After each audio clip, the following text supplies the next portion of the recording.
In 2012, I reviewed the film sequel Iron Man 2.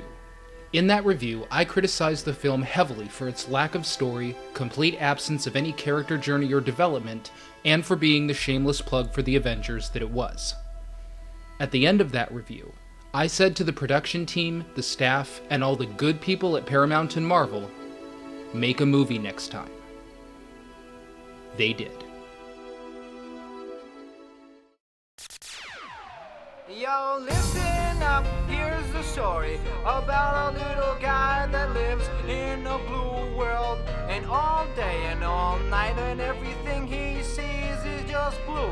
Like him, inside and outside. Blew his house with a blue little window and a blue Corvette. And everything is blue for him and himself and everybody around. Cause he ain't got nobody to listen. Let me explain what I mean by that, because make no mistake, Iron Man 3 is definitely one of my personal favorite movies. It's the second best superhero film I've seen behind The Dark Knight.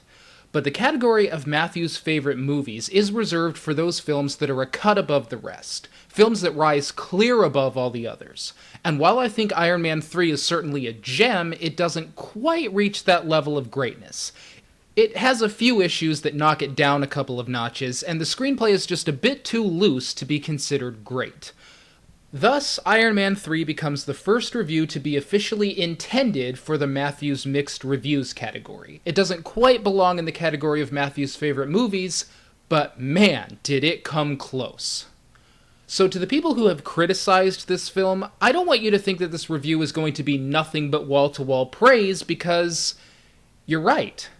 This movie does have problems. The screenplay isn't as tight as it could have been, there's a character or two that I think could have been removed completely, a few issues that are portrayed in the film, while well portrayed, could have been resolved a bit better than they were, and there is at least one glaringly noticeable plot hole.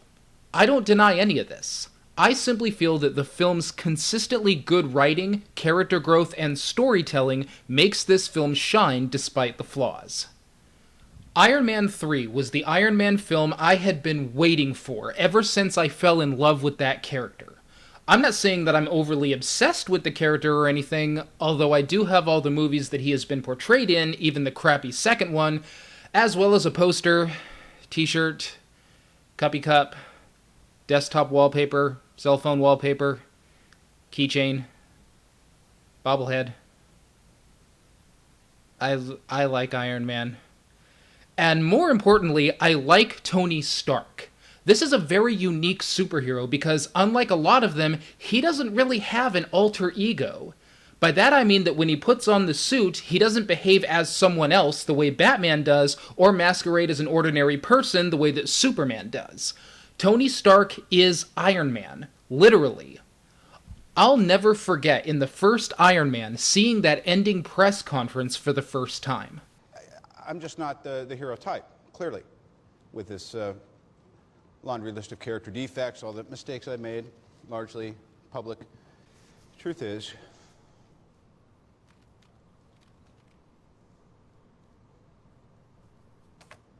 I am Iron Man.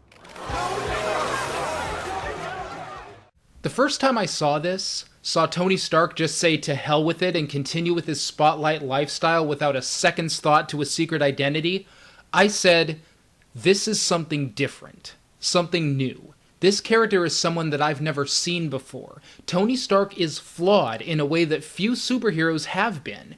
He has an ego. He loves the attention Iron Man gives him. He's not always a great guy, but he does try to do the right thing. Walking a line like that is a great conflict and a great challenge for a character. I love Tony Stark. But while the first movie made me a fan of that character, I haven't really loved any of the movies that portrayed him. At worst, they've been terrible, and at best, they've been fun, but haven't really taken advantage of what you can do with this guy. Even the first Iron Man film underwhelmed me. Don't get me wrong, I really enjoyed it, and as an origin story, it's really good. But other than that, it's not exactly a great movie or anything.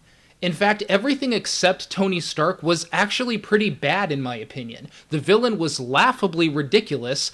The story twist revealing him as the villain made absolutely no sense, and nothing is ever really at stake in this film.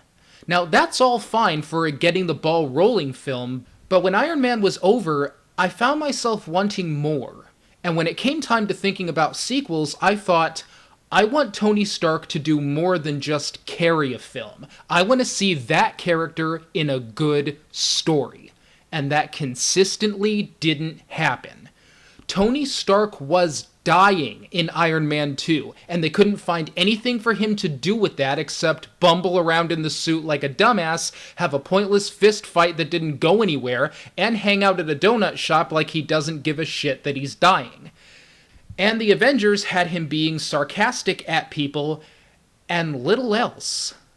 Some of these films have been enjoyable, but none of them have given Tony Stark a story worthy of that character. Until now.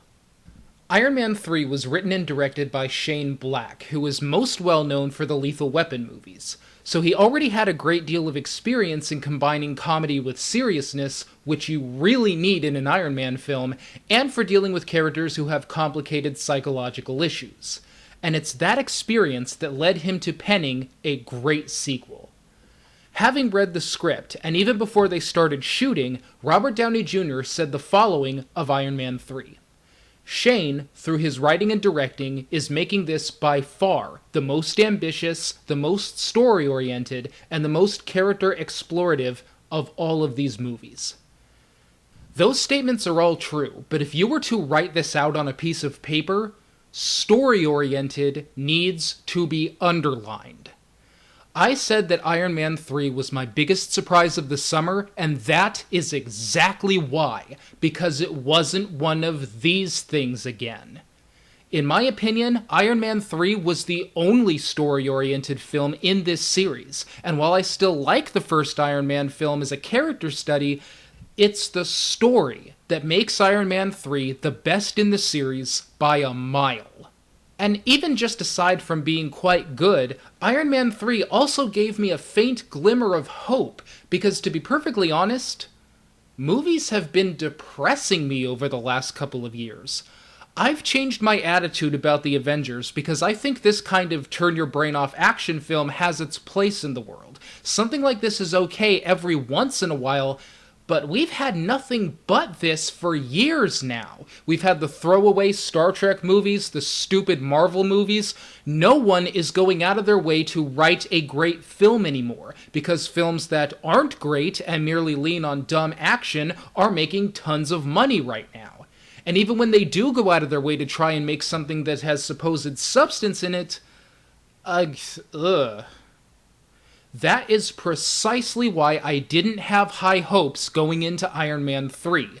While The Avengers was fun but trivial and Iron Man 2 was an atrocious circle jerk that was terrible, both films made big money. And because of that, I figured anyone approaching a third film would continue to follow suit, doing the bare minimum with the character and story and just focusing on dumb action and one-liners. Because they don't have to do any better than this to make big money. They can continue to take the easy way out. What actually happened with Iron Man 3 made me admire and respect Shane Black more than I ever thought possible. Shane basically said, I'm just going to write a great movie. It's going to be an Iron Man movie and we're still going to have some fun, but this isn't going to be just an action fest with no substance. It's going to be the best film I can make it be.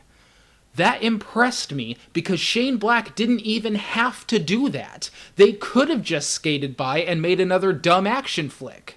But that wasn't good enough for him. He genuinely wanted to make a good film, and that's exactly what he did. Iron Man 3 is what Iron Man 2 should have been, a genuine sequel to Iron Man that explores that character and puts the focus on Tony rather than putting the focus just on the suits. Not only does this completely make up for Iron Man 2, but this movie even makes the Avengers better. The things that I thought were left shallow and underdeveloped in that film carry over to this one in a great way. So much so that this actually had the opposite effect on me than Iron Man 2 did. While Iron Man 2 convinced me to never give the Avengers my business, Iron Man 3 convinced me that maybe I should check that movie out again. Yeah, it's that good. So there's the setup for what we're about to witness. One thing before we continue, I won't be addressing the supposed Mandarin controversy in this review. It's an issue that definitely requires comment, but it doesn't really have anything to do with the movie at all. I will be addressing this issue in another video entitled Does the Mandarin Matter? So without further ado, Iron Man 3, the review. The movie is flawed, no question about it, but for the reasons stated above, it's still a gem.